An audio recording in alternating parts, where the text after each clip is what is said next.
Він був голосом цілого покоління, його крик розривав стадіони, а альбоми продавалися десятками мільйонів копій. Але за фасадом одного з найуспішніших рок-гуртів 21-го століття приховувалася зовсім інша реальність. Як людина, яка своїми піснями витягувала з депресії мільйони людей, не змогла врятувати саму себе. Це історія Честера Беннінгтона. З вами Нікон, і в цьому відео ми крок за кроком відновимо хронологію життя одного з найвидатніших фронтменів в історії року. Ми пройдемо шлях від його перших гаражних гуртів до світових стадіонів. Розберемо анатомію його унікального вокалу та виворіт музичної індустрії нульових. Сідайте зручніше, бо це не просто біографія, це історія боротьби. Ми починаємо.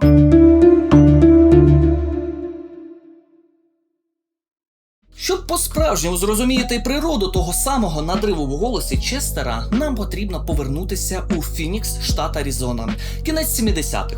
Зовні ідеальна американська мрія, але для юного Беннінгтона це місто стало місцем, де дитинство закінчилося надто рано. Його батько був детективом, який розслідував справи про насильство над дітьми. І за гіркою іронією долі саме з цим кошмаром зіткнувся сам Честер. Цькування в школі, розлучення батьків, коли йому було 11, і роки фізичного насильства з боку старшого товариша. Біль шукав виходу, і спочатку він знаходив його в найбільш руйнівних речах – алкоголі та заборонках. Він буквально скочувався на самісіньке дно, поки не знайшов свій єдиний рятувальний круг – музику. На початку 90-х гранж захопив світ. Натхненний Куртом Кобейном і фронтменом Stone Temple Pilots Скоттом Вейландом, Честер починає співати. Його першим серйозним гуртом стає Grey Days. Вони були локальними зірками в Аризоні, записували 2 альбоми і навіть збирали повні клуби. Здавалося б, ось він шлях нагору, але музичний бізнес жорстокий. Незважаючи на локальний успіх, всередині гурту назріли конфлікти. Честер відчував, що інші учасники привласнюють собі його заслуги в написанні текстів.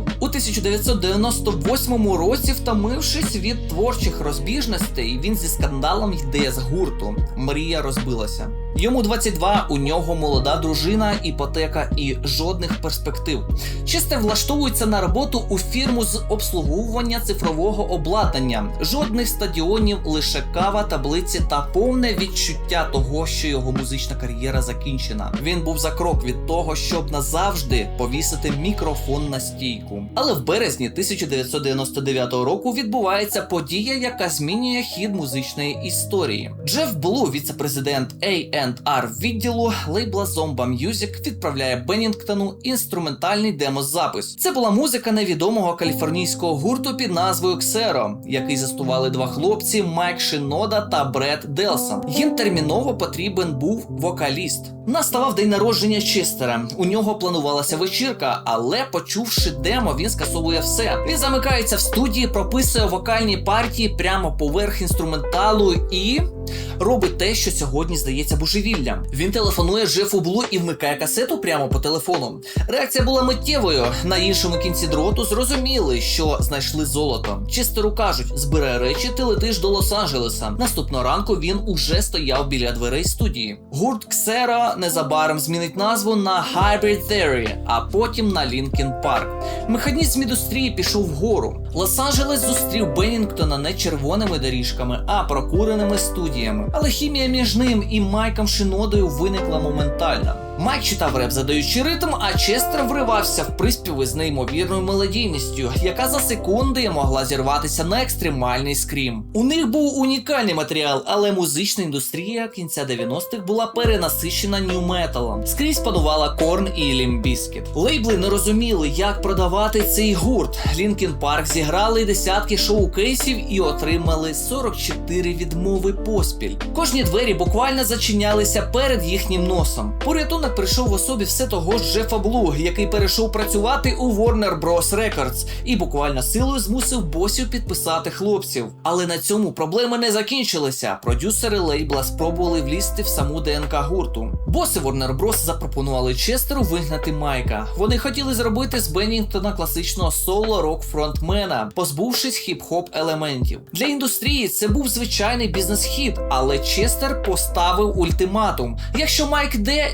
є і він. Ця відданість зберегла гурт і виявилася найприбутковішим рішенням в історії лейбла. 24 жовтня 2000 року виходить альбом Hybrid Theory, і те, що сталося далі, зламало всі алгоритми музичного ринку. Платівка не просто вистрілила, вона знесла чарти, поки критики намагалися повісити на них ярлик чергового нью-метал гурту. Linkin Park збирали стадіони. Hybrid Theory отримав діамантовий статус. Понад 30 мільйонів проданих копій по всьому світу. Це найбільш продаваний дебютний альбом 21-го століття. Трек In The End лунав з кожної праски, перетворивши 6 хлопців на глобальних суперзірок. Комерційний успіх був забезпечений не лише агресією, а й феноменальною вразливістю. Голос Честера працював як оголений нерв. Він міг співати з ангельською майже поп-музичною чистотою, а наступної миті видавати 17-секундний демонічний скрім, як у треку Given Up. Глядачі відчували, що він не грає в біль, він його транслює. Світ лежав біля його ніг, мультиплатинові диски, Гремі, солдаути в будь-якій точці планети. Мрія хлопчика з Аризони здійснилася в багаторазовому розмірі, але величезні цифри і нескінченні тури розкрили старі рани. Машина індустрії запрацювала на повну потужність, забираючи в нього все без залишку. Якщо спробувати розібрати ДНК популярності Linkin Park, усе починається з вокального апарату Честера. З технічної точки зору, те, що він робив, це екстрим вокал, зокрема техніка фрай-скрім. Але Беннінгтон довів її до абсолютно комерційного ідеалу. Більшість метал-вокалістів того часу звучали брутально, але не розбірливо. Честер же примудрився зберігати ідеальну мелодійність і чистоту нот навіть під час найагресивніших криків. Він не просто горлав у мікрофон, він співав розщепленням.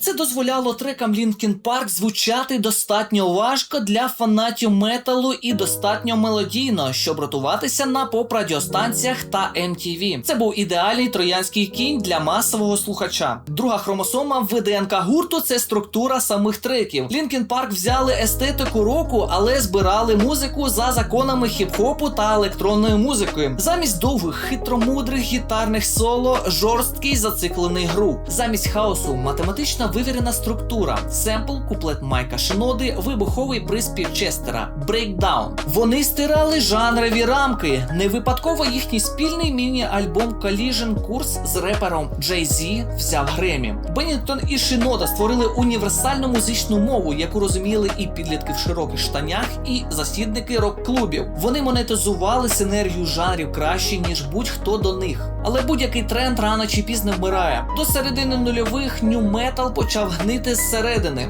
Багато гуртів одноденок зникли з радарів. Щоб вижити, Linkin Park повинні були еволюціонувати. І вони кличуть легендарного продюсера Ріка Рубіна, людину, яка працювала з Джонні Кешем і Red Hot Chili Peppers. Альбом Minutes to Midnight 2007 року став унікальним. Честер відходить від постійного скріму. Гурт прибирає важкі дисторшн-гітари на другий план, роблячи акцент на стадіонний рок, клавішні та глибокі, майже баладні вокальні партії, як у трека Shadow of the Day або Live Out of the Rest. Вони довели, що їхня музична ДНК життєздатна без агресивної оболонки. Проте головна причина їхнього феноменального утримання аудиторії крилася не у звуці, а в текстах. В епоху, коли рок-зірки співали про вечірки, заборонку і протест проти системи, Честер співав про те, що зруйнувало його зсередини. Тривога, депресія, почуття відчуженості, зрада, боротьба з внутрішніми демонами. Він сформував безпрецедентний парасоціальний зв'язок зі слухачем. Мільйони підлітків по всьому світу надягали навушники і відчували: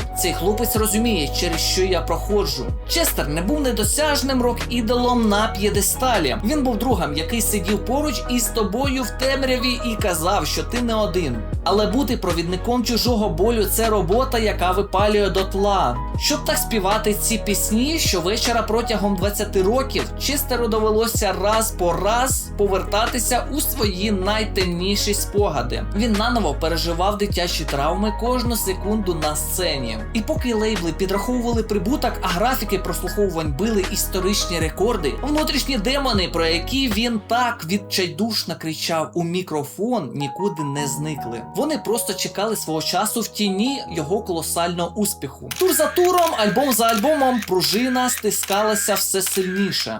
Чим вище злітає артист, тим голосніше кричать хейтери. З найпершого дня приголомшливий успіх Linkin Park породив хвилю жорстокого скепсису. Їх називали комерційним проєктом, бойбендом із гітарами і звинувачували в тому, що гурт створено штучно в кабінетах продюсерів Warner Bros.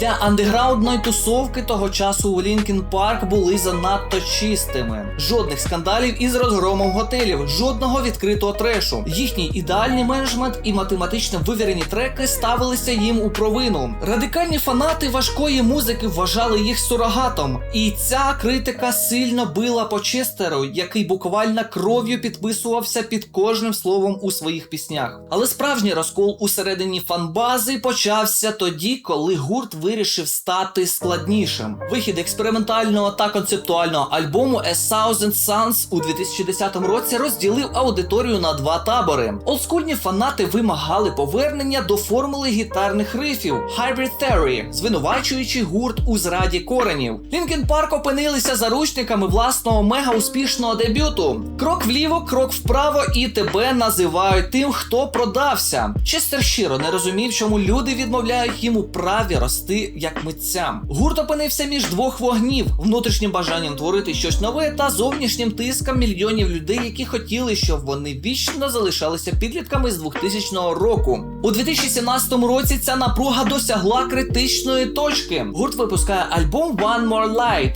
Це був чистокровний м'який поп-звук із великою кількістю електроніки. І інтернет буквально вибухнув від люті.